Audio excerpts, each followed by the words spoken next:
Hi there, and thanks for tuning in for another episode of Inside Franklin and Marshall Wrestling. I'm Brad Weltman here for GoDiplomats.com. Sitting down, as always, with Franklin Marshall head wrestling coach Mike Rogers. Mike, thanks a lot for being here with us today.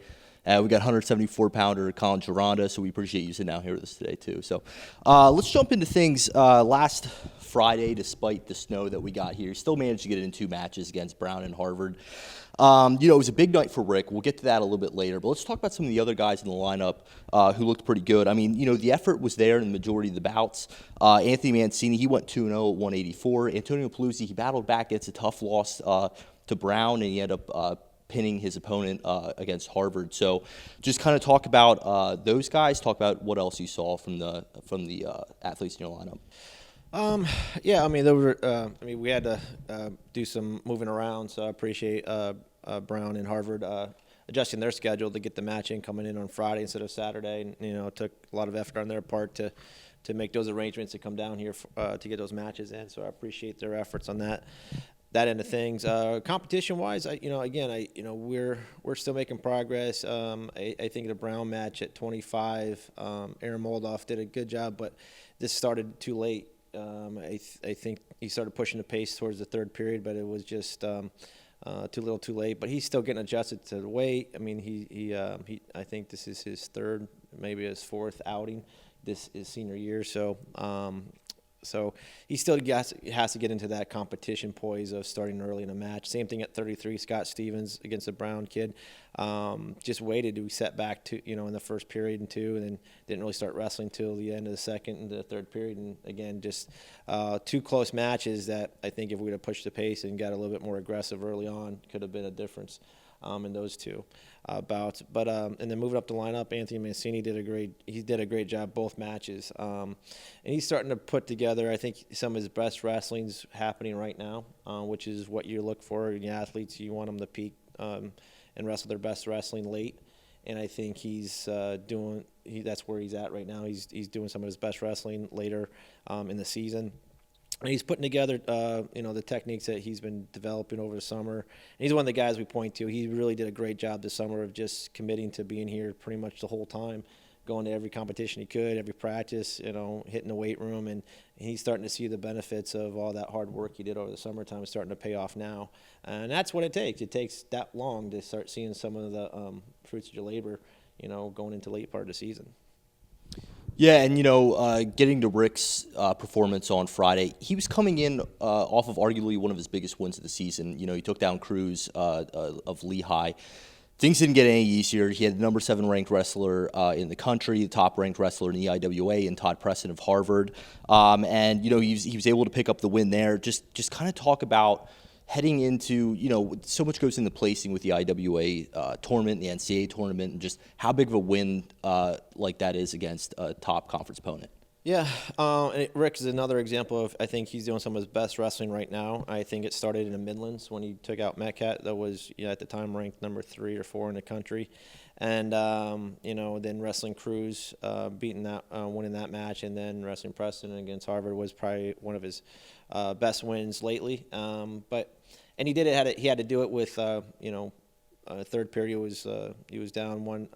He was up 1-0, so it was a tight match, and he did it on the mat. He rode the kid out and got the riding time and didn't let the kid get an escape. So he's finding ways to win where typically Rick's best wrestling is on his feet. That's where he has that's where he scores most of his points.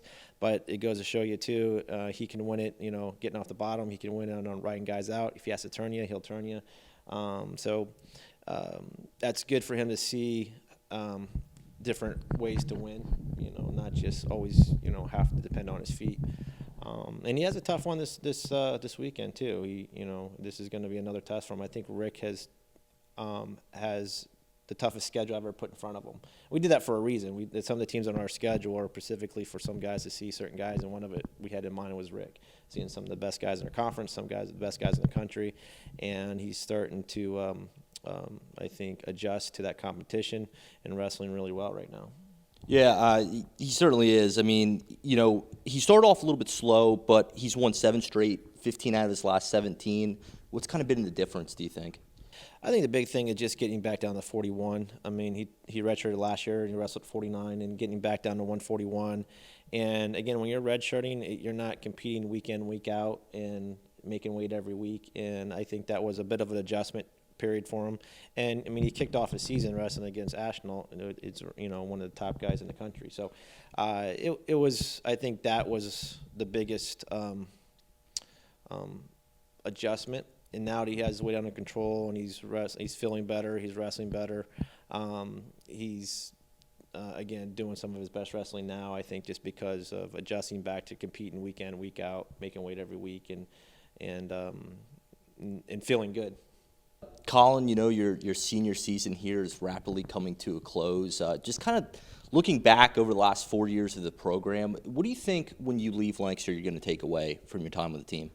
I mean, the takeaway will be huge. I mean, just the connections alone is massive. I mean, the networking we have, we're constantly talking about, who we can connect with business-wise. I mean, I think just this past week he sent out another internship opportunity for the summer. So we do a really good job with networking.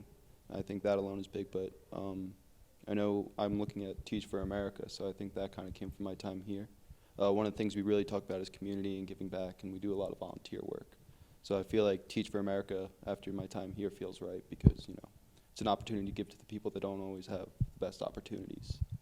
So you still have a few weeks of competition left. Looking at the second half of the season, what are some of your goals to finish out your senior season? I mean, we've been talking about getting more offensive. First half of the season, I was wrestling a really reserved match and, not leaving a lot of opportunity for myself to make mistakes. So in practice, I've just been working on pulling the trigger more, getting more to my offense. The more scoring I can produce, the more mistakes I can make during that match. I mean, it's just where the matches have to start going.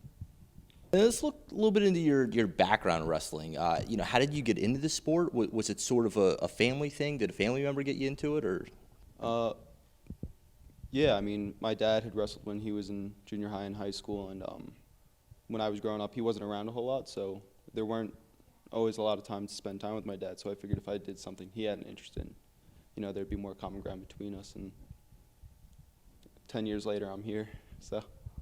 Did you always want to wrestle in college? Was that always kind of a goal of yours in high school? I mean, coming into high school, I wasn't really very good. It wasn't until like my sophomore and junior year that I started picking up wins and doing fairly well that I thought, this is something I would really want to stick with. Yeah, and then you're an English creative writing major. You talked a little bit about Teach for America. Is that the plan for after graduation? For right now, that's the plan. I'm meeting with a few of the people next week. Isaiah Cromwell, who graduated last year, has been putting me in contact with some of them. And I know he's spoken really well about it, the kids really seem to appreciate the work of, these kids these college guys. I mean, they're basically not too much older going in and trying to help them out. So I think it's a good direction. I mean, talks about that community and just being able to give back. Mike, let's look ahead to Princeton a little bit for this weekend. We talked about it briefly already, but it's your fourth consecutive EIWA opponent. It's going to be another tough matchup. They're loaded from top to bottom. Rick's projected to have another difficult opponent in front of them. So just talk a little bit about what you're expecting this weekend.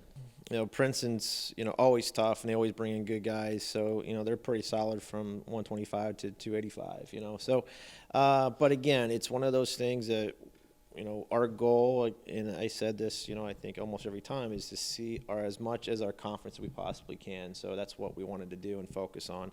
And, Princeton's a team that we're going to have to wrestle at the conference in some way or another. So, the experience, is this what we're trying to focus on? The experience, whether you win or lose, how can we improve if we see this kid again? So if we win that match, how do we distance ourselves and make that win stronger? And if we come out on the losing end of things, how do we close that gap and how we make the adjustments if we have to see this kid first round, second round, third round of conference? And that's really the more important thing. Like you said, Rick has Lazar, which is another tough 141-pounder. You beat him at Midlands, but it was a close match. Beat him a couple years ago in the dual meet. But the kid's good. He's ranked, and he's very dangerous. He's quick. I think Rick has a good style for him. And again, it goes down to style matchups, who's going to wrestle their type of match. And like I said, you've seen Rick win matches late. You've seen Rick turn guys. You've seen Rick ride guys out.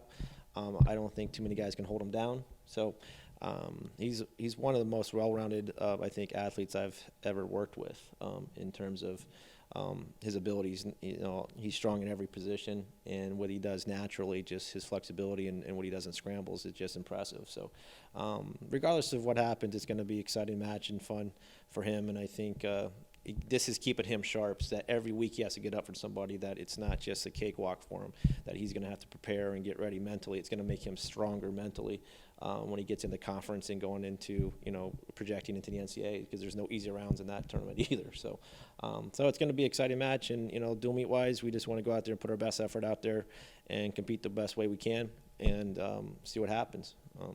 So that's all we can really ask for. And as long as our guys do that, we're happy. As long as they're putting in efforts, so we're seeing improvements in areas we need to improve on. And like I said, go out fighting, and that's what we want to do. Mike, Colin, thanks a lot for your time. Good luck the rest of the year. Thank you. Thank you for joining us. Be sure to come back next week when we recap the Princeton match and look ahead to Drexel.